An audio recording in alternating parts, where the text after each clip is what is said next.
नमस्कार, मैं हूं आशीष अग्रवाल और आप देख रहे हैं एएनबी न्यूज का खास कार्यक्रम राष्ट्र धर्म। देश में हाल ही में 3 राज्यों में विधानसभा चुनाव संपन्न हुए हैं, जिसके बाद केंद्र ने अपना जनहितकारी बजट भी पेश किया और जनता को कहीं ना कहीं केंद्र सरकार के बजट से भी काफ़ी उम्मीदें थी, लेकिन सारी उम्मीदों पर पानी फिर गया। एक उम्मीद जनता को कभी नहीं टूटती, वह महंगाई की मार। 1 मार्च को होली के त्यौहार से ठीक पहले एक बार फिर से देश की जनता को महंगाई का झटका लगा है। होली का त्यौहार आने से ठीक पहले घरेलू रसोई गैस सिलेंडर के दामों में बढ़ोतरी हुई है।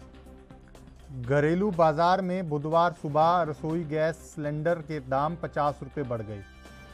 सरकारी तेल कंपनियों ने कमर्शियल गैस सिलेंडर की कीमतों में भी बढ़ोतरी की है।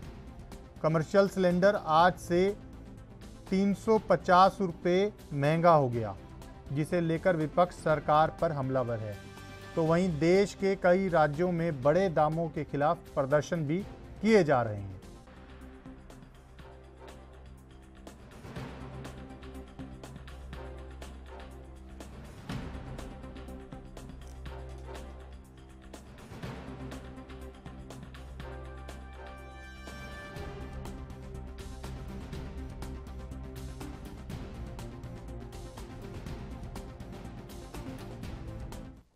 तो चलिए, गैस सिलेंडर जो महंगा हुआ है उसको लेकर लोगों की क्या राय है वो भी आपको सुनवाते हैं। ਵੀਰ ਜੀ, ਮੈਂ ਤੇ ਬੇਨਤੀ ਕਰਦੀ ਆ ਵੀ ਇਹ ਥੋੜਾ ਜਿਹਾ ਸੋਚਣ ਤੇ ਪਬਲਿਕ ਨੂੰ ਥੋੜੀ ਜੀ ਖੁਸ਼ੀ ਮਹਿਸੂਸ ਹੋਵੇ ਤੇ ਤਾਂ ਕਿ ਇਹਨਾਂ ਦਾ ਵੀ ਗਾਂ ਅਸੀਂ ਆਉਣ ਵਾਲਾ ਸਮਾਂ ਜਿਹੜਾ ਮਤਲਬ ਅਸੀਂ ਇਹਨਾਂ ਬਾਰੇ ਵੀ ਕੁਝ ਸੋਚਾਂਗੇ। ਜੇ ਅੱਜ ਅਸੀਂ ਦੁਖੀ ਆ ਤੇ ਇਹ ਸਰਕਾਰ ਤੋਂ ਅਸੀਂ ਗਾਂ ਕੀ ਮਤਲਬ ਮੰਗ ਰੱਖ ਸਕਨੇ ਆ ਵੀ ਆਉਣ ਵਾਲਾ ਸਮਾਂ ਜਿਹੜਾ ਸਾਡਾ ਸਹੀ ਨਿਕਲੇਗਾ ਜਾਂ ਸਾਨੂੰ ਕੋਈ ਕੁਝ ਪ੍ਰਾਪਤ ਕਰਾਉਣਗੇ। ਕੁਝ ਸਾਡੇ ਵਾਸਤੇ ਇਹਨਾਂ ਨੇ ਨਹੀਂ ਸੋਚਿਆ। ਮੈਂ ਤੇ ਇਹੀ ਆਖਰ ਕਹਿਣਾ ਚਾਹੁੰਦੀ ਹਾਂ ਵੀ ਮੋਦੀ ਸਰਕਾਰ ਅੱਗੇ ਬੇਨਤੀ ਆ ਹੱਥ ਬੰਨ੍ਹ ਕੇ ਵੀ ਇੱਕ ਵਾਰ ਨਾ ਗਰੀਬੀ ਤਬਕੇ ਵੱਲ ਧਿਆਨ ਮਾਰਨ ਵੀ ਉਹ ਦੁਨੀਆ ਜਿਹੜੀ ਰੋਟੀ ਪਾਣੀ ਕਿਵੇਂ ਖਾਣ ਡਈ ਆ। ਮੇਰੀ ਤੇ ਇਹੋ ਹੱਥ ਬੰਨ੍ਹ ਕੇ ਬੇਨਤੀ ਆ। ਸਿਲੰਡਰ ਮਹਿੰਗਾ ਹੋ ਰਿਹਾ ਜਦੋਂ ਸਿਲੰਡਰ ਵੇਖੋ, ਪਹਿਲਾਂ ਤੇ ਜਦੋਂ ਅੱਜ ਤੋਂ ਕੋਈ 7 ਸਾਲ ਪਹਿਲਾਂ ਜਿਹੜਾ ਮਤਲਬ 500-600 ਰੁਪਏ ਦਾ ਸਿਲੰਡਰ ਸੀਗਾ, ਅੱਜ 1150 ਰੁਪਏ ਦਾ ਸਿਲੰਡਰ ਆ। ਹੁਣ ਮੈਨੂੰ ਦੱਸੋ ਵੀ ਉਹ 1150 ਰੁਪਈਆ ਜੇ ਸਾਡੀ ਜੇਬ 'ਚ ਨਾ ਹੋਵੇਗਾ ਤਾਂ ਸਾਡੇ ਬੱਚੇ ਕਿੱਥੋਂ ਪੇਟ ਭਰਨਗੇ। ਅਸੀਂ ਉਹਨਾਂ ਨੂੰ ਮਤਲਬ ਜਿਹੜਾ ਰਾਸ਼ਨ ਪਾਣੀ ਤਿਆਰ ਕਰਨਾ ਵਾ, ਪਹਿਲਾਂ ਤਾਂ ਰਾਸ਼ਨ ਲਿਆਉਣਾ ਸਾਨੂੰ ਬੜਾ ਮੁਸ਼ਕਿਲ ਆ, ਫਿਰ ਸਾਨੂੰ ਬਣਾਉਣਾ ਬੜਾ ਮੁਸ਼ਕਿਲ ਆ। ਅਤੇ ਅਸੀਂ ਇਹੀ ਹੱਥ ਬੰਨ੍ਹ ਕੇ ਸਰਕਾਰ ਕੋਲੋਂ ਮਤਲਬ ਸਰਕਾਰ ਕੋਲੋਂ ਮੰਗ ਕਰਨੇ ਆ ਵੀ ਕੁਛ ਥੋੜ੍ਹਾ ਜਿਹਾ ਸੋਚੋ ਅਤੇ ਦੁਨੀਆ ਨੂੰ ਖੁਸ਼ਹਾਲ ਕਰੋ। ਕੀ ਲੱਗਦਾ ਕਿ ਹੁਣ ਚੁੱਲ੍ਹੇ ਬਾਲਣੇ ਪੈਣਗੇ? ਚੁੱਲ੍ਹੇ ਬਾਲਣ ਵਾਲਾ ਵੀ ਬਹੁਤ ਮੁਸ਼ਕਿਲ ਆ, ਬਾਲਣ ਜਿਹੜਾ ਉਹ ਵੀ ਬੜਾ ਮਹਿੰਗਾ ਆ। ਫਿਰ ਬਾਕੀ ਥੋੜ੍ਹੀ ਜਗ੍ਹਾ ਜਿਹੜੀ ਜਿਨ੍ਹਾਂ ਦੀ ਸ਼ਹਿਰਾਂ ਦੇ ਵਿੱਚ ਥੋੜ੍ਹੀ ਜਗ੍ਹਾ, ਉਹ ਚੁੱਲ੍ਹੇ ਕਿੱਥੇ ਬਾਲ ਸਕਦੇ ਆ। ਬੜੀ ਮੁਸ਼ਕਿਲ ਬਣ ਗਈ ਆ। ਅਤੇ ਮੋਦੀ ਨੂੰ ਚਾਹੀਦਾ ਆ ਵੀ ਥੋੜ੍ਹਾ ਜਿਹਾ ਪਬਲਿਕ ਬਾਰੇ ਜ਼ਰੂਰ ਸੋਚਣ, ਵੱਡਿਆਂ ਵੱਲ ਹੀ ਨਾ ਧਿਆਨ ਮਾਰਨ, ਨੀਚੇ ਵੱਲ ਇੱਕ ਵਾਰ ਧਿਆਨ ਮਾਰਨ ਵੀ ਜਿਹੜੀ ਪਬਲਿਕ ਆ ਉਹ ਕੀ ਕਰਨ ਡਈ ਆ। ਆਉਣ ਵਾਲਾ ਸਮਾਂ ਉਹਨਾਂ ਵਾਸਤੇ ਕਿਹੋ ਜਿਹਾ ਆਉਣਾ ਵਾ, ਉੱਥੇ ਬਸ ਇਹੀ ਸੋਚ ਲੈਣ ਵੀ ਸਾਡਾ ਜਿਹੜਾ ਆਉਣ ਵਾਲਾ ਸਮਾਂ ਕਿਹੋ ਜਿਹਾ ਸਾਨੂੰ ਕੋਈ ਸਾਡਾ ਰਿਜ਼ਲਟ ਆਏਗਾ। ਕੀ ਕਹਿਣਾ ਚਾਹੁੰਦੇ ਜਿਹੜੇ ਸਿਲੰਡਰ ਬਾਰੇ? ਰਾਜਕੌਰ ਨਾਂ ਹੈ ਮੇਰਾ ਜੀ। ਹਾਂਜੀ, ਕੀ ਕਹਿਣਾ ਚਾਹੁੰਦੇ ਗੈਸ? ਅਸੀਂ ਇਹੋ ਸਰਕਾਰ ਨੂੰ ਮੰਗ ਕਰਦੇ ਹਾਂ ਵੀ ਸਾਨੂੰ ਮਹਿੰਗਾਈ ਜਿਹੜੀ ਹੈ ਘਟਣੀ ਚਾਹੀਦੀ ਹੈ। ਮਹਿੰਗਾਈ ਦੇ ਬਿਲਕੁਲ ਲੋਕਾਂ ਦੇ ਲੱਕ ਤੋੜੇ ਪਏ ਆ।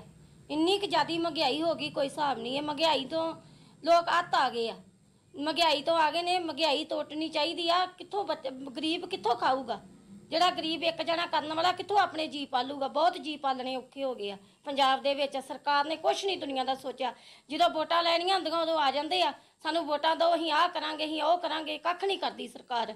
ਸਰਕਾਰ ਨੂੰ ਚਾਹੀਦਾ ਜਿਹੜੇ ਪਹਿਲੇ ਦਿਨ ਉਹੀ ਸਾਡੇ ਵਾਪਸੀ ਆਉਣੇ ਚਾਹੀਦੇ ਆ, ਪਹਿਲੇ ਦਿਨ ਹੀ ਆਉਣੇ ਚਾਹੀਦੇ ਆ। ਕਿੰਨੀ ਗੈਸ ਵਧ ਗਈ ਹੈ ਜੀ? ਗੈਸ ਹੁਣ ਵੇਖੋ ਕਿੰਨਾ ਮਹਿੰਗਾ ਸਿਲੰਡਰ ਹੋ ਗਿਆ ਵਾ ਕਿ ਕੌਣ ਗਰੀਬ ਕਿੱਥੋਂ ਭਰਾਏਗਾ? ਕਿੱਥੇ 400-500 ਦਾ ਸਿਲੰਡਰ ਹੁੰਦਾ ਸੀ, ਕਿੱਥੇ ਹੁਣ 1100-1150 ਦਾ ਸਿਲੰਡਰ ਕਿੱਥੋਂ ਲਊਗਾ? ਕੋਈ ਗਰੀਬ ਕਿੱਥੋਂ ਭਰਾ ਲੇਗਾ? ਕਿੱਥੋਂ ਖਾ ਲੇਗਾ? ਸੌਦਾ ਲਏਗਾ ਘਰ ਦਾ ਕਿ ਸਿਲੰਡਰ ਮਹੀਨੇ ਬਾਅਦ ਲਿਆ ਕੇ ਭਰਾਏਗਾ? ਬਹੁਤ ਮਹਿੰਗਾਈ ਹੋ ਗਈ ਭਾਜੀ। ਇਹ ਮਹਿੰਗਾਈ ਟੁੱਟਣੀ ਚਾਹੀਦੀ ਆ। ਇੱਕ ਪੰਜਾਬ ਦੇ ਵਿੱਚ ਉਹਨਾਂ ਦੇ ਮੋਦੀ ਸਾਹਿਬ ਗਰੀ ਬੇਨਤੀ ਕਰਦੇ ਆ ਵੀ ਪੰਜਾਬ 'ਚੋਂ ਨਸ਼ਾ ਖਤਮ ਹੋਣਾ ਚਾਹੀਦਾ। ਪੰਜਾਬ ਦਾ ਫਿਰ ਸੁਧਾਰ ਹੋਏਗਾ। ਨਸ਼ਾ ਪੰਜਾਬ 'ਚੋਂ ਖਤਮ ਹੋਣਾ ਚਾਹੀਦਾ। ਇੱਕ ਮਹਿੰਗਾਈ ਖਤਮ ਹੋਣੀ ਚਾਹੀਦੀ ਆ ਤੇ ਮੋਦੀ ਸਰਕਾਰ ਹੀ ਹੋਏਗੀ। ਤੇ ਜੇ ਮੋਦੀ ਸਰਕਾਰ ਕੁਛ ਨਾ ਕਿਸੇ ਦਾ ਸੋਚੇਗਾ ਤੇ ਇਹ ਸਰਕਾਰ ਕਦੀ ਵੀ ਨਹੀਂ ਆਏਗੀ। कोई भी सरकार नहीं बनेगी। ਕੀ ਕਹਿਣਾ ਚਾਹੁੰਦੇ ਹੋ ਸਿਲੰਡਰ ਜਿਹੜਾ 350 ਮਹਿੰਗਾ ਹੋ ਗਿਆ ਜੀ? ਸਿਲੰਡਰ ਤੇ ਬਹੁਤ ਮਹਿੰਗਾ ਹੈ, ਸਸਤਾ ਕਰੋ। ਜਿੰਨਾ ਪਹਿਲਾਂ ਰੇਟ ਸੀ ਉਹਨਾਂ ਕਰ ਦਿਓ। 700 ਰੁਪਏ ਸੀਗਾ ਪਹਿਲਾਂ, ਤੇ ਹੁਣ ਵੇਖੋ ਕਿੰਨਾ ਮਹਿੰਗਾ ਹੋ ਗਿਆ ਆ। ਸਰਕਾਰਾਂ ਕਹਿੰਦੀਆਂ ਚੰਗੇ ਦਿਨ ਆਉਣਗੇ, ਉਹ ਨਹੀਂ ਆਣੇ, ਕੀ ਲੱਗਦਾ? ਲੱਗਦਾ ਹੀ ਨਹੀਂ ਆਣੇ। ਮਹਿੰਗਾਈ ਇੰਨੀ ਹੋ ਗਈ ਹੈ, ਹਰ ਚੀਜ਼ ਉਹਦੇ ਅੱਗ ਲੱਗੀ ਪਈ ਹੈ। ਸਿਲੰਡਰ ਮਹਿੰਗਾ, ਰਾਸ਼ਨ ਮਹਿੰਗਾ ਆ, ਤੇ ਮਾੜਾ ਬੰਦਾ ਕੀ ਖਾਏਗਾ ਕੋਈ? ਕੀ ਲੱਗਦਾ ਦੁਕਾਨਦਾਰੀਆਂ ਚਲਾਉਣੀਆਂ ਕਿੰਨੀਆਂ ਕੁ ਔਖੀਆਂ ਹੁੰਦੀਆਂ? ਦੁਕਾਨਦਾਰੀਆਂ ਤੇ ਬੜੀਆਂ ਔਖੀਆਂ ਨੇ, ਸਮਾਨ ਦੇ ਪੈਸੇ ਨਹੀਂ ਪੂਰੇ ਹੁੰਦੇ, ਤੇ ਬੱਚਤ ਤੇ ਬੜੀ ਦੂਰ ਦੀ ਗੱਲ ਆ। ਤੇ ਕੁਝ ਕਸਟਮਰ ਵੀ ਆਣ ਕੇ ਇਸ ਚੀਜ਼ ਦਾ ਰੋਸ ਕਰਦੇ ਨੇ ਵੀ ਤੁਹਾਡੀਆਂ ਚੀਜ਼ਾਂ ਮਹਿੰਗੀਆਂ ਹੋ ਰਹੀਆਂ। ਹਾਂਜੀ ਕਰਦੇ, ਸਾਡੀ ਦੁਕਾਨਦਾਰੀ ਨੂੰ ਬਹੁਤ ਫਰਕ ਪਿਆ ਆ। ਕੀ ਮੰਗ ਕਰਦੇ ਸਰਕਾਰ ਕੋਲ? ਮੰਗ ਇਹੀ ਕਰਦੇ, ਮਹਿੰਗਾਈ ਤੋੜੋ, ਗਰੀਬ ਬੰਦਿਆਂ ਦੀ ਹੈਲਪ ਕਰੋ। नाम बताइए।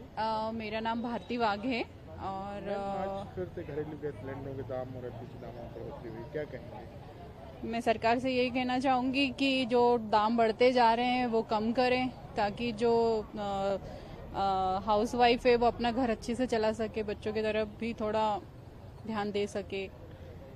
आपको क्या लगता है खर्चों में बहुत बढ़ रहा है। सिलेंडर बढ़ने से आपके घर का जो खर्चा है वो हाँ, बजट बिगड़ गया है हमारा। बस इतना है कि बजट पूरी तरीके से बिगड़ गया है, जिस वजह से बच्चों की पढ़ाई, बच्चों का अदर्स एक्टिविटी में हम लोगों का जो करना चाहते हैं हम लोग वो नहीं कर पा रहे हैं। आपका नाम बताइए। मेरा नाम वैशाली जाधव है। वैशाली मैम, आज घरेलू गैस सिलेंडर के जो दाम है उनमें एक बार फिर 50 रुपए तक की वृद्धि हुई है, क्या कहेंगे? क्या असर पड़ेगा आप पर, आपके परिवार पर? ऑफ कोर्स पड़ रहा है, क्योंकि देखिए सारी ही चीज़ों के दाम बढ़ चुके हैं। हमारा जो इनकम है वो वंस इन अ ईयर बढ़ता है, जो सैलरीड लोग हैं, और वो भी बहुत नॉमिनल सा। लेकिन देखा जाए तो बाकी सारे रेट्स तो इस तरह से बढ़ रहे हैं ना, बहुत डिफिकल्ट हो रहा है बजट मैनेज करना। मुझे तो वैसे ही जो पहले के जो रेट्स हैं 1058 का मैंने अभी लिया है, वो ही मुझे वैसे ही ज्यादा लग रहा है। अब इसमें भी और बढ़ गया है तो बहुत मुश्किल होगा। फिर क्या कहेंगे सरकार से? प्लीज उन्होंने कुछ एटलीस्ट जो बेसिक नेसेसिटीज हैं उसके थोड़े से रेट्स कंट्रोल करें तो ज्यादा अच्छा रहे। सिलेंडर तो हर घर की जरूरत है। हम तो मिडिल क्लास है, जो इससे भी लो इनकम वाले लोग हैं, मुझे तो इमेजिन नहीं होता वो कैसे करें। अभी बच्चों की स्कूल की फीस भी 10% के रेट से बढ़ती ही है, हर साल बढ़ती है। फिर हम कैसे मैनेज करेंगे? Thank you. जो दाम है उनमें एक बार फिर उछाल हुआ है, करीब 50 रुपए तक बढ़ गए, तो आपका बजट बिगड़ेगा कि नहीं बिगड़ेगा? हाँ, बजट बिगड़ेगा ना सर। जेब पे हमारा खर्चा आया, क्योंकि पेमेंट तो उतनी बढ़ नहीं रही है और खर्चे जो है बढ़ते चले जा रहा है। तो उसके लिए सरकार से हम यही गुहार लगाएंगे, थोड़ा सा महंगाई पे जो है थोड़ा कम करे महंगाई। वो आपका ये कहना है कि घर चलाने में मुश्किल हो सकती है? बहुत मुश्किल हो रहा है सर घर चलाना। स्कूल बच्चों की फीस सभी देखना पड़ रहा है, और फिर घरेलू खर्चे जो है बढ़ते ही चले जा रहा है। वो आए दिन कुछ ना कुछ महंगाई ही बढ़ती जा रही है। यही कहना चाहूँगा सरकार से कि जितनी कम हो जाए महंगाई उतना ही अच्छा है। मैम, सबसे पहले नाम जानना। मेरा नाम चित्रा मानकर है। चित्रा मैम, घरेलू गैस सिलेंडरों के दाम में एक बार फिर उछाल देखने को मिला, करीब 50 रुपए तक घरेलू गैस सिलेंडर का दाम बढ़ रहा है, तो आपको लगता है कि आपका बजट जो है घर का बिगड़ेगा इससे? बजट तो बिगड़ेगा, लगातार बढ़ोतरी हो रही है इसमें, तो जिस हिसाब से बजट रहता है उसमें अब और गड़बड़ होगी। तो मतलब आप किस तरीके से गड़बड़ होगी? मतलब क्या आप घर का खर्च आप ही चलाती होंगी, तो आप हर चीज़ का तय करके रखती होंगी?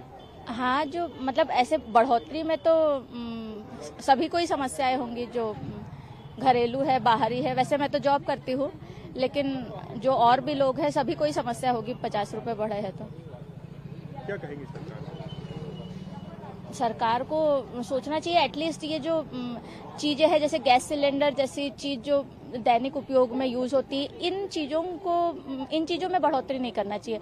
बाकी जो जैसे आप यहाँ मूवीज इधर उधर बढ़ा दो तो उसमें फिर ऑप्शंस है कि हाँ हम वो ना देखने जाए, बट ये खाना नहीं खाएंगे तो कैसे चलेगा? एक मिनट सर, आपका नाम बताइए। मैं नरेश शर्मा। नरेश जी, घरेलू गैस सिलेंडरों के दाम में एक बार फिर उछाल देखने को मिला, आपको क्या लगता है, क्या घर चलाने में आपको दिक्कत होगी? बहुत मुश्किल होती है, खासकर निम्न वर्ग और मध्यम वर्ग के लिए। क्या है, गैस टंकी यदि सरकार ने उपलब्ध कराई है तो घर में खाली गैस टंकी रखने से तो कोई मतलब नहीं। गैस भराना और उसका उपयोग करना तो आदमी के लिए अति आवश्यक है। और यदि ऐसी कीमत बढ़ती गई तो आदमी गैस से नहीं करेगा, फिर से वही लकड़ी कंडे की ओर आदमी जाने लगा है। और इस पे सरकार को विचार करना चाहिए कि यदि चुनाव के समय ही रेट कम करें तो ये गलत है, क्योंकि हमेशा उस पीड़ा से गुजरती है जनता। जो लगातार कीमतें बढ़ती जा रही हैं, सरकार को, प्रदेश सरकार को भी और केंद्र सरकार को इस चीज में सोचना चाहिए कि ये चुनावी मुद्दे नहीं है, ये आम जनता की रोजमर्रा की चीज है। इसमें बहुत ही गहराई से सोच के और कीमतों पर कंट्रोल करना चाहिए। आप भी घर चलाते हैं, परिवार चलाते हैं, और ऐसे में घरेलू गैस सिलेंडरों के दाम में एक बार फिर उछाल देखने को मिला, तो क्या असर होगा? 50 रुपए तक की वृद्धि हो रही है। सभी पे असर होगा साहब। निम्न वर्ग के लोगों तो बड़े परेशान होंगे चीजों को देखते हुए। सब लोगों का घर एक जैसा नहीं होता है कि 50 को भी सब लोग मायने रखते हैं, काफी मायने रखते हैं। तो इसको नहीं करना चाहिए, इसको वापस जो रेट है उसी रेट पे लाना चाहिए सरकार को। असर पड़ेगा घर चलाने? सब पे असर पड़ेगा। नाम बताइए। मेरा नाम रंजना दुबे है। मैम, घरेलू गैस सिलेंडर के दाम में एक बार फिर उछाल देखने को मिला, 50 रुपए तक की वृद्धि होने हुई है। हाँ। क्या कहेंगी आप? क्या इससे असर पड़ेगा आपके घर चलाने पर? घर के बिल्कुल सबको पड़ेगा, हर मिडिल क्लास लोग या कि नॉर्मल जो भी हैं, तो सभी को असर पड़ेगा। हर डे जैसे हर महीने आप देखो 900 था, आदमी हर चीज में मैनेज करता है ना। कोई भी चीजें हैं, आदमी को दूध से लेके हर चीजें लेने, हाउस वाइफ के लिए तो और मैनेज करना महीने का दिक्कत होता है। फिर ये सिलेंडर है, हर महीने 50 रुपए और बढ़ा, 900 था, 1000 था, अब और बढ़ गया, तो हम लोग के लिए तो काफी मैनेज करना मुश्किल है और बिल्कुल बाहर हो रहा बजट।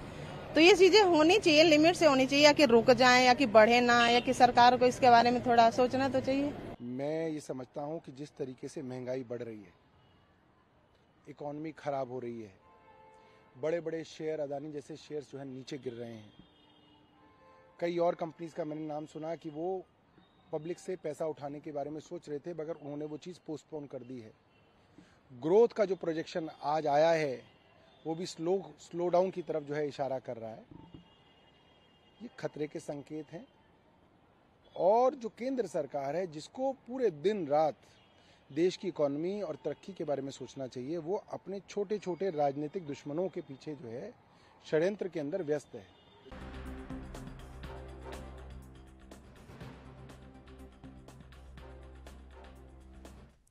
चलिए फिलहाल एक छोटा सा ब्रेक के बाद जल्द लौट रही हैं।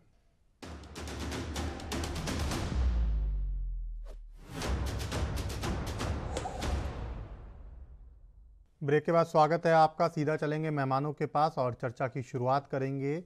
3 खास मेहमान अश्विनी शाही, बीजेपी प्रवक्ता, जयकरण वर्मा, कांग्रेस नेता, और साथ ही साथ दीपक राय, वरिष्ठ पत्रकार हमारे साथ जुड़ रहे हैं। सबसे पहले शाही साहब, आप ही के पास आना चाहूँगा। लगातार महंगाई बढ़ती जा रही है, जनता जनार्दन नाराज है, विपक्ष हमलावर है और 2024 के आम चुनाव सिर पर हैं, क्या कहेंगे? देखिए आशीष जी, जब चीजों के दाम बढ़ेंगे तो आम जनता में इसका सीधा प्रभाव जाएगा जी, मगर उसके पीछे के कारणों का भी ध्यान देना चाहिए। आज अगर हम देखें तो वैश्विक इस समय जो है महंगाई का वो चल रहा है जी। सबसे भारी असर पड़ा है रूस और यूक्रेन युद्ध का। उसके पहले हम लोगों को कोरोना ने जो है पूरे विश्व को वो किया। एक हिंदुस्तान ऐसा देश है अकेला जो अपने आप को सरवाइव करके निकाल कर बाहर ले आया सबसे पहले, लेकिन कुछ ना कुछ दुष्प्रभाव जरूर होगा जी। कहीं ना कहीं उसका असर जो है हमारे देशवासियों पर पड़ेगा जी।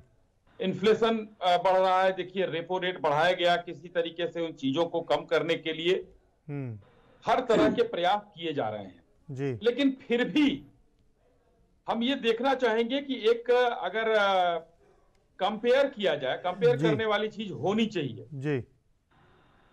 2004 में यूपीए गवर्नमेंट आई और 14 तक रही।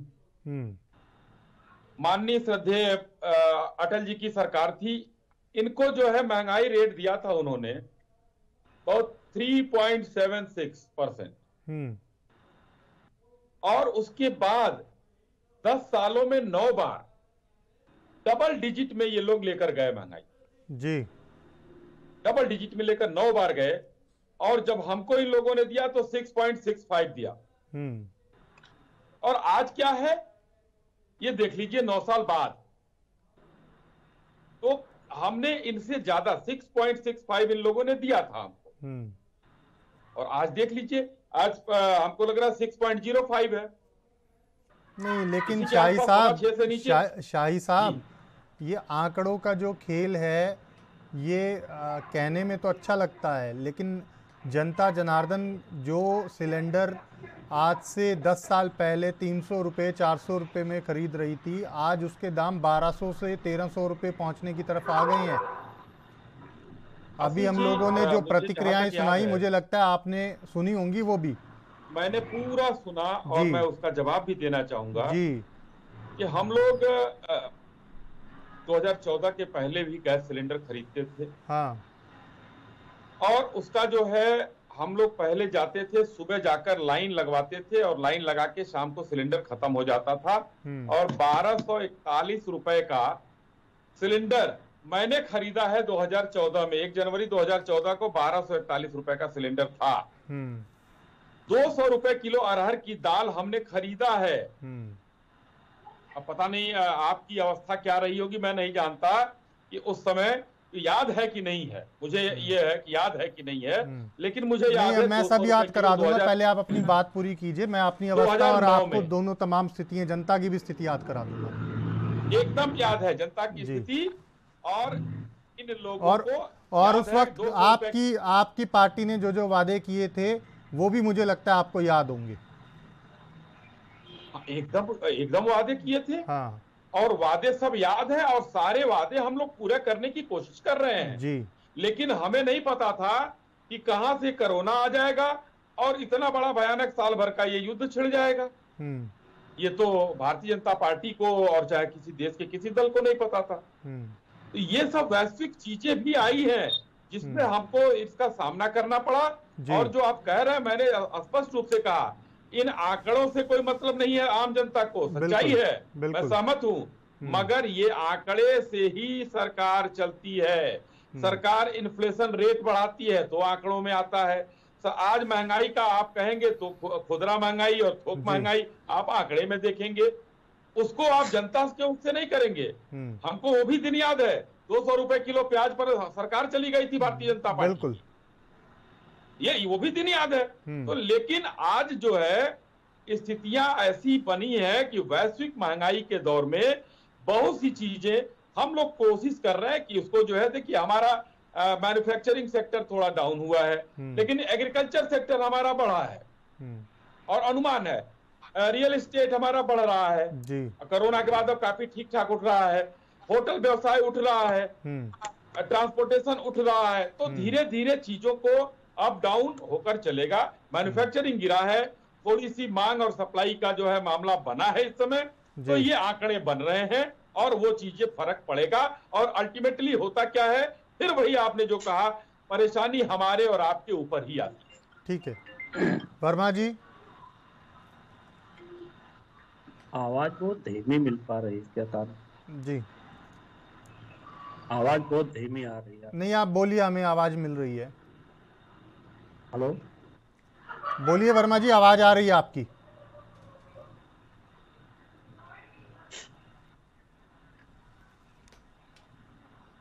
बोलिए वर्मा जी, आवाज आ रही है आपकी। चलिए फिलहाल मैं दीपक राय जी के पास आऊंगा। दीपक जी, आवाज मुझे धीमी मिल पा रही है। आप नहीं, हमें आवाज आ रही है आपकी, आप बोलिए।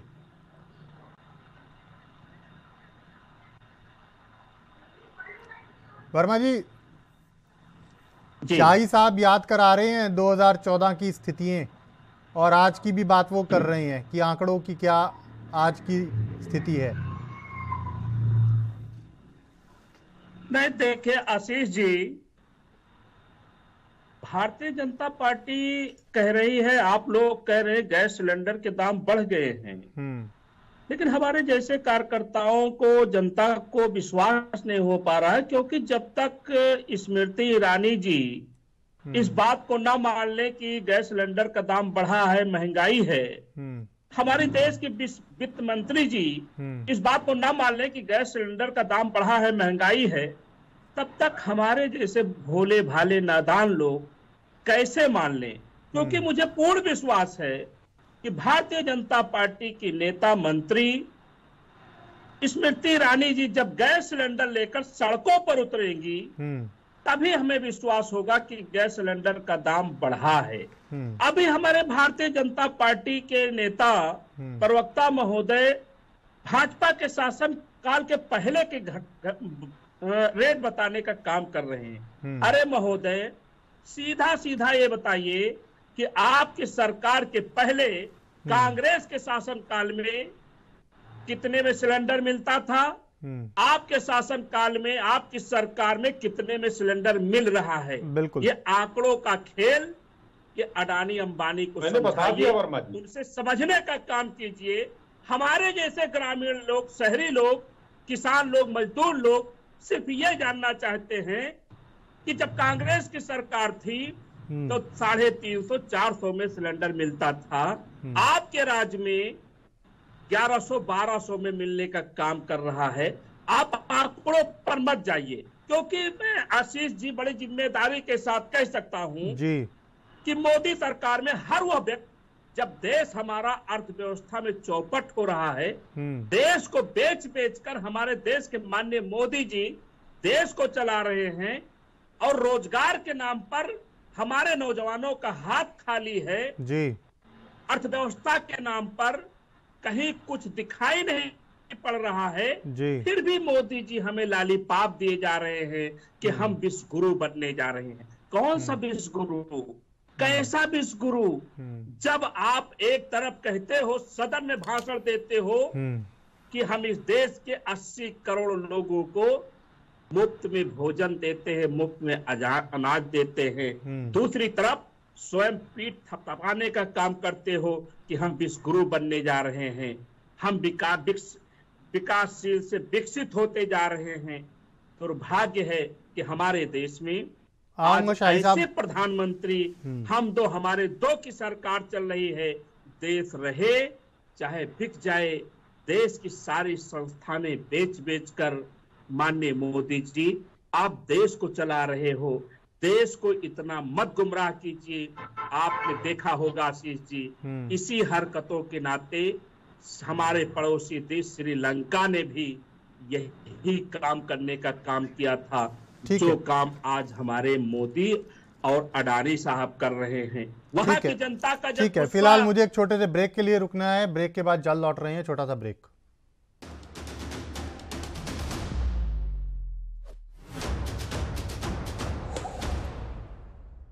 ब्रेक के बाद स्वागत है आपका। सीधा चलेंगे अपने 3 खास मेहमानों के पास, चर्चा को आगे बढ़ाएंगे। लगातार 3 खास मेहमान हमारे साथ जुड़े हुए हैं और महंगाई की मार, बेरोजगारी कहीं ना कहीं अपार।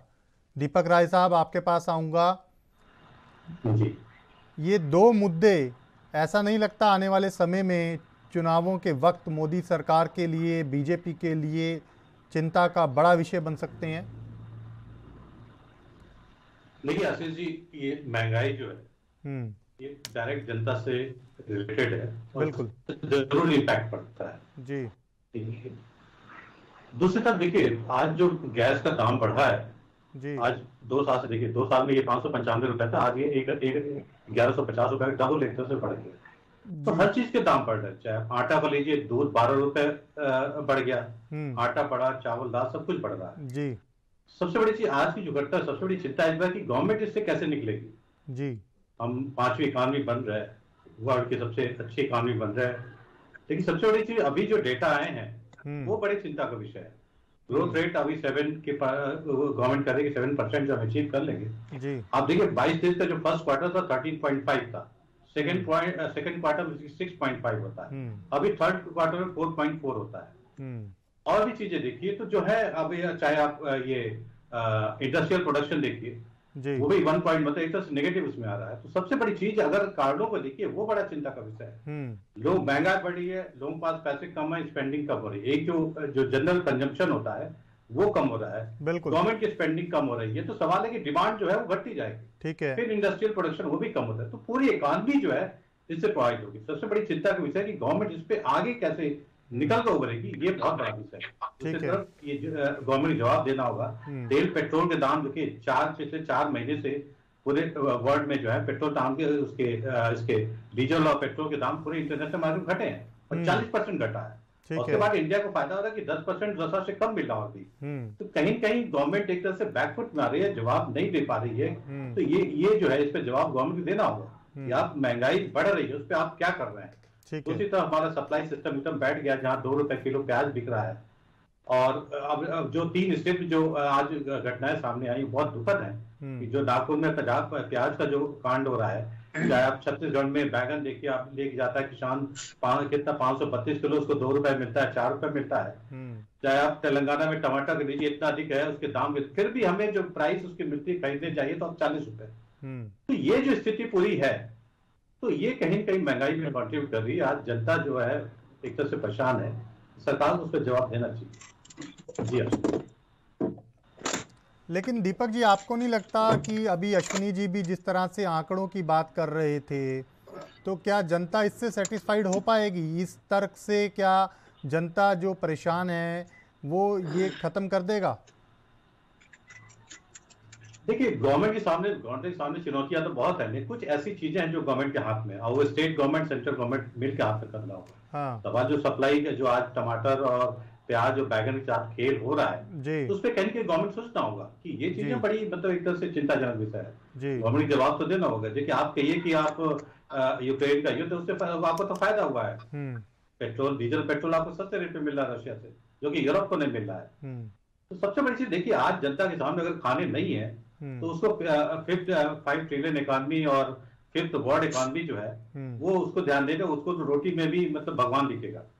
तो उस पर गवर्नमेंट को ये तुरंत जो है इस पर कार्रवाई करनी होगी, और सभी दलों को मिलकर बैठक जो है करनी चाहिए, और इस पर एक राष्ट्रीय एक तरह से चिंता, क्योंकि महंगाई जिस हिसाब से बढ़ रही है ये बहुत चिंताजनक है। आप देखिए, दूध जो 12 रुपए लीटर एक साल में बढ़ गया, आप चावल देखिए, आटा देखिए, हर चीज बढ़ रहा है। तो कहीं कहीं तो एक लगे जनता को भी लगे कि इस पे किसी का रोक है, नहीं तो बिजनेसमैन तो चाहते हैं जितना कमा लो आप। तो सबसे बड़ी जनता के सामने आज ये मैसेज जा रहा है कि महंगाई को रोकने वाला कोई नहीं दिख रहा है। मोदी जी को लाए इसीलिए उस पर लाए थे कि गुड पॉलिटिक्स गुड इकोनॉमिक्स की जगह जी, तो इस गवर्नमेंट गुड पॉलिटिक्स तो कर रही है, देखिए इकोनॉमिक्स में जो है कहीं जो है इसकी कमी आ रही है। इस पे सरकार को काम करने की जरूरत है। विपक्ष तो बार बार याद भी दिलाता है ना, अच्छे दिन आने वाले हैं। खैर, शाही साहब से एक बार जवाब ले लेते हैं अच्छे दिनों का। विपक्ष तो अभी अडानी के मामले में जुटा हुआ है। हमारा पहला देश है जो उद्योगपतियों को गाली देता है, सबसे बड़ा कॉन्ट्रीब्यूशन है। आप पॉलिटिशियन तो 5 साल आते हैं, लेकिन जो उद्योगपतियों को आप गाल देते हैं वो 100 साल है, 100 साल आगे भी रहेगा। वो तो जो हो रहा है वो तो अलग कहानी है, राजनीति है। ठीक है, शाही साहब जवाब दे दीजिए। जी आशीष जी, देखिए अभी दीपक जी ने जो बात कही उसमें 2 पॉइंट उभर कर आए हैं। एक तो प्याज की बात इन्होंने की, बहुत बढ़िया बात कहा, और डीजल पेट्रोल की बात की। हमारे कांग्रेस के मित्र तो मानेंगे ही नहीं, क्योंकि 1241 रुपए का गैस सिलेंडर था, और उनके समय में मैंने आंकड़े भी दिए थे, और ये आईओसी के आंकड़े हैं, मेरे सामने हैं, कोई भी देख सकता है, 2014 से लेके और कब तक। हाँ, वो था कि उस समय सब्सिडी ये लोग दिया करते थे, और माननीय मोदी जी ने सब्सिडी छोड़ने के लिए आग्रह किया, तो देश की जनता ने सब्सिडी छोड़ा था। अभी भी 1103 रुपए है, 1241 रुपए ये लोग बेचा करते थे। अब आता हूं, दीपक जी ने बहुत टेक्निकल बात प्याज वाली कही।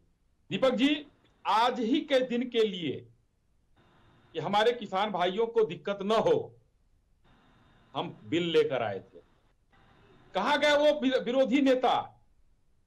आज जो टोकरी लेकर सर पे प्रदर्शन कर रहे हैं कांग्रेस के, और जो किसानों का तथाकथित किसान नेता जो वहां बैठे थे, जो उस बिल का विरोध कर रहे थे, वो खरीदे, राकेश टिकैत खरीदे, राहुल गांधी खरीदे, अरविंद केजरीवाल खरीदे उसको। हम लेकर आए थे किसानों के लिए कि उनको अगर मंडी में दाम नहीं मिलेगा तो बाहर हम वो अपना दाम जहां मिलेगा खेतों से जाकर किसान व्यापारी उठाएंगे। लेकिन इन लोगों के समझ में नहीं आया दीपक जी, और वहां पर इन लोगों ने पूरा विरोध कैसे हुआ आप देखिए। सरकार ने अपनी मानते हुए कि भाई हमसे कुछ गलती हो गई समझाने में, हम वापस लेते हैं। आज अभी मान लीजिए कि देश के 2-4 उद्योगपति कोई भी हो, टाटा बिरला, रुइया, अडानी, अंबानी, कोई भी हो, अभी बड़े बड़े गोदाम बना ले और वहां पर प्याज खरीदना शुरू कर दें। वो यही प्याज की लाइन, जैसे गेहूं की लाइन लगी थी पंजाब में, वैसे अभी यही कांग्रेस के हमारे मित्र बैठे हैं, वर्मा जी, समाजवादी पार्टी के लोग सब चिल्लाना शुरू कर देंगे कि देखो उद्योगपतियों को बढ़ावा दे रहे हैं। ये है दोहरा मापदंड विरोधी दलों का। दूसरा मैं आता हूं, मैं एक बात का और जवाब दे लूं डीजल पेट्रोल का। डीजल पेट्रोल पर जीएसटी काउंसिल की बैठक लखनऊ में हुई, फिर चंडीगढ़ में हुई। सबसे पहले केरल ने हाथ उठाया कि हम लोग जीएसटी के दायरे में नहीं लाएंगे। उसके बाद पंजाब आया, उस महाराष्ट्र में उस समय महाविकास अघाड़ी की सरकार थी, पिछले साल जब हुआ था तो उत्तर प्रदेश भी था। आशीष जी, मैं ये कहने में वो नहीं हुआ, उत्तर प्रदेश भी था कि हम भी जीएसटी के दायरे में नहीं लाएंगे। तो केंद्रीय वित्त मंत्री जी ने कहा, अभी भी कुछ दिन पहले बयान आया कि राज्य सरकारें अगर जीएसटी के दायरे में लाना चाहती हैं तो हम तैयार हैं। लेकिन उसके बावजूद राजस्थान में श्री गंगानगर में 112-13 रुपए पेट्रोल बिक रहा है। अब मैं लखनऊ में रहता हूं, लखनऊ में 95-97 रुपए बिक रहा है। अभी इनकी सरकार हिमाचल में आई, 3 रुपए आते ही बढ़ा दिया इन लोगों ने। उसकी बातें नहीं करेंगे, उससे भी फर्क पड़ता है। और दीपक जी ने बार बार कहा कि इससे भी अंतर पड़ता है, सस्ता मिल रहा है। तो दीपक जी, पूरे देश में जितनी सरकारें हैं अगर एक साथ मिलकर जीएसटी के दायरे में ले आए तो आ सकता है, लेकिन राज्य सरकारें भी नहीं चाहती हैं। और कांग्रेस की सरकारों ने तो खैर दाम बढ़ाना ही है। उसमें कोई हरियाणा और राजस्थान के बॉर्डर पर चले जाइए, आपको 10 रुपए का फर्क है हरियाणा और राजस्थान में। हरियाणा में सस्ता है, राजस्थान में महंगा है। ये स्थितियां हैं देश में, तो इसका असर तो जनता पर पड़ना ही पड़ना है। जी आशीष जी। शाही साहब, एक चीज और बताइए, एक बार बार विपक्षी दल भी लगातार ये सवाल उठाते हैं और जनता भी अब तो ये कहीं ना कहीं पूछने लगी है, ये जैसे ही मतदान खत्म होता है तुरंत रेट क्यों बढ़ जाते हैं? देखिए, ये मतदान तो यहां आप एक कैलकुलेशन निकालिए, जनवरी से दिसंबर तक कहीं भी विधानसभा चुनाव, कहीं नगर पालिका चुनाव, कहीं जिला पंचायत का चुनाव, कहीं लोकसभा के चुनाव। ये पूरा देश इतना बड़ा है कि वो तो चुनाव चलते ही रहेंगे। और हर पूरा 5 साल का एक कैलेंडर बना लीजिए। इस साल 9 विधानसभाओं के चुनाव है, जम्मू कश्मीर में हो गया तो 10 हो जाएगा। दिल्ली एमसीडी का चुनाव हुआ, अभी कुछ दिन बाद जो है बिहार में जिला पंचायत के चुनाव थे, उत्तर प्रदेश में अभी स्थानीय निकायों के चुनाव बचे हैं। तो चुनाव तो यहाँ की सतत प्रक्रिया है, वो चलती रहेगी। और वो दाम बढ़ना अलग चीज है। एक बात मैं और बताऊंगा, एक सर्वे रिपोर्ट आई है हिंदुस्तान के लिए, 10% 2022 में हिंदुस्तान के लोगों की सैलरी बढ़ी है और 2023 में भी बढ़ने की उम्मीद है। डीए फिर 4% अभी बढ़ने वाला है, 42% का डीए हो रहा है। तो उस हिसाब से अगर इन्फ्लेशन को निकाल दिया जाए तो भी सैलरी 6% 7% बढ़ी हुई है लोगों की। ये हिंदुस्तान की मैं बात कर रहा हूं जी। तो दोनों तरफ से चीजें होती हैं, उधर महंगाई भी है, वो मैं कहता हूं कि कंट्रोल होना चाहिए, सरकार उस पर काम कर रही है, और ये सैलरी भी बढ़ रही है लोगों की। जी ठीक है, वर्मा जी। देखिए आशीष जी, अभी भाजपा के साथी का जो कहना था, ये देखिए गोल मोल बात करने को ही मजबूर हैं। मजबूर इसलिए है, मैंने शुरू में आपसे बता दिया कि महंगाई, भ्रष्टाचार, रोजगार और कानून व्यवस्था। अभी हमारे भाजपा के साथी किसानों के शहादत पर बात कर रहे थे, किसान आंदोलन पर बात कर रहे थे, राकेश टिकैत जी के ऊपर आवाज उठाने का काम कर रहे थे। इनके कृषि मंत्री से पूछिए कि हजारों लोग दिल्ली की बॉर्डर पर शहीद हो गए, लेकिन माननीय मोदी जी के मुंह से एक बार भी एक शब्द उनके शहीद पर नहीं निकले। किसान नेता कृषि मंत्री जी किस काम के कृषि मंत्री हैं? सुन लीजिए, मैं आपके बीच में नहीं बोला।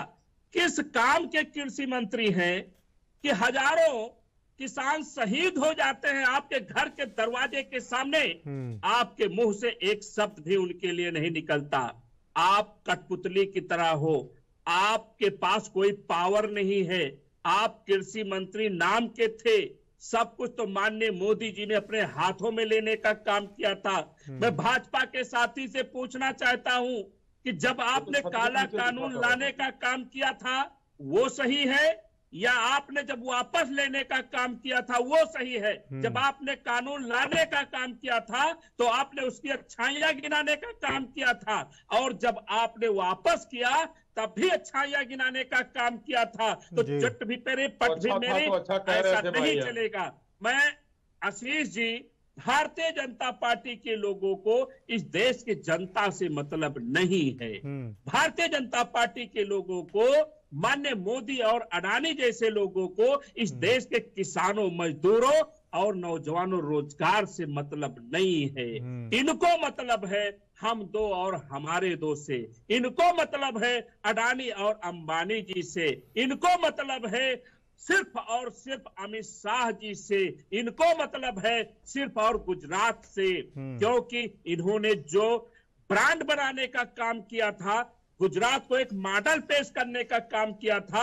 आज माननीय मोदी जी से मैं निवेदन करता हूं, अगर जो मॉडल आपको पेश करना है तो आप छत्तीसगढ़ सरकार से सीखने का काम कीजिए। कांग्रेस की सरकार, माननीय भूपेश बघेल जी ने जो किसानों के लिए, मजदूरों के लिए, कानून के लिए जो व्यवस्था बनाने का काम किया है, माननीय मोदी जी आप उनसे छोटे से रास्ते आप अगर जो सीख लेते तो आज हमारा पूरा देश खुशहाल होता।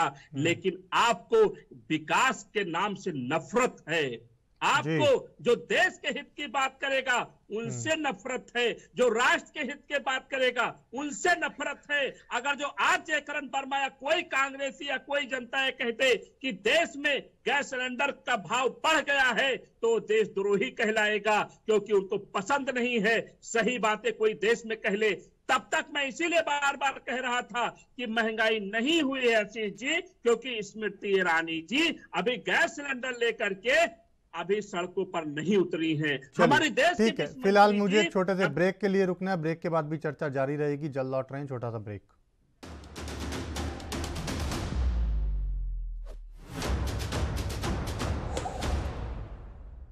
ब्रेक के बाद स्वागत है आपका। सीधा चलेंगे अपने मेहमानों के पास और चर्चा को आगे बढ़ाएंगे। ब्रेक पर जाने से पहले वर्मा जी अपनी बात पूरी कीजिए। नहीं आशीष जी, मैं ये कह रहा था कि देखिए भारतीय जनता पार्टी का जो सोच है, जो विचार है, वो हमें 100 साल पीछे की जिंदगी में जीने को मजबूर करने का है। मैंने बार बार कहा कि जब हमारे भारतीय जनता पार्टी के नेता, भारतीय जनता पार्टी के पदाधिकारी जब हमारी गरीबी पर हंसने लगे तो समझ लीजिए कि गरीबी चरम पर है। जब हमारी बेरोजगारी पर हंसने लगे तो समझ लीजिए बेरोजगारी चरम पर है। लेकिन हमें तो किस लिए होता है, क्योंकि हम ग्रामीण क्षेत्र से हैं, नौजवानों के, बेरोजगारों की, गरीबों की हालत जानते हैं। मैंने बार बार ये कहने का काम किया कि जब किसानों की शहादत हुई तो उन्होंने, माननीय मोदी जी, हमारे देश के कृषि मंत्री जी ने उनकी शहादत पर एक शब्द नहीं बोलने का काम किया, क्योंकि ये जानते हैं कि हमारी सरकार मुद्दों पर नहीं आई, भावनाओं पर आई है। उन्होंने हमारे भावनाओं को कुरेद करके वोट लेने का काम किया। उनको पता है कि अमीरी रहे या चली जाए, गरीबी रहे या चली जाए, किसान रहे या चले जाए, रोजगार मिले या ना मिले, फौज में लोगों को जो 15 साल 20 साल की नौकरी करते थे उनको 3 साल की भी नौकरी करेंगे तब भी लाइन लगा करके वो हमें वोट देने का काम करेंगे। मैं बड़े उम्मीद के साथ कह सकता हूं, माननीय मोदी जी, आप देश के साथ इतना दुर्भाव न करिए। इस देश की जनता आपको समझ चुकी है। आपके लुभावने भाषण में, आपके भावनात्मक भाषण में हम सब जनता ने आपको वोट दे करके मुख्य प्रधानमंत्री बनाने का काम किया है। तो इतना तांडव, इतना अत्याचार, इतना दुर्व्यवहार इस देश की जनता के साथ मत कीजिए। हम भी आपके नागरिक हैं। मैं निवेदन करता हूं पुनः आपके माध्यम से कि मैं यह महंगाई तब तक नहीं मानने को तैयार हूं जब तक स्मृति ईरानी जी और हमारे देश के वित्त मंत्री जी सड़कों पर आकर के गैस सिलेंडर लेकर महंगाई की बात ना करें। तब तक अगर जो कोई करता है तो देशद्रोही माने जाएगा, राष्ट्रद्रोही माने जाएगा, वो बना दिया जाएगा।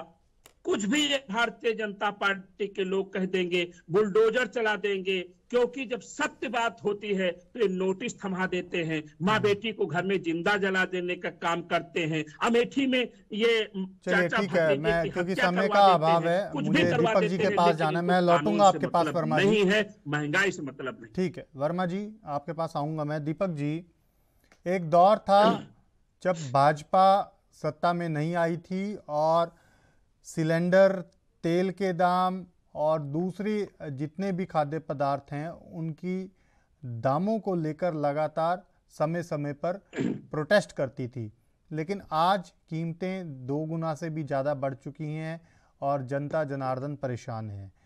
सवाल ये है कि 24 में आपको नहीं लगता कि अडानी अंबानी से बड़ा मुद्दा ये रहने वाला है कहीं ना कहीं बीजेपी के सामने चुनौती के रूप में?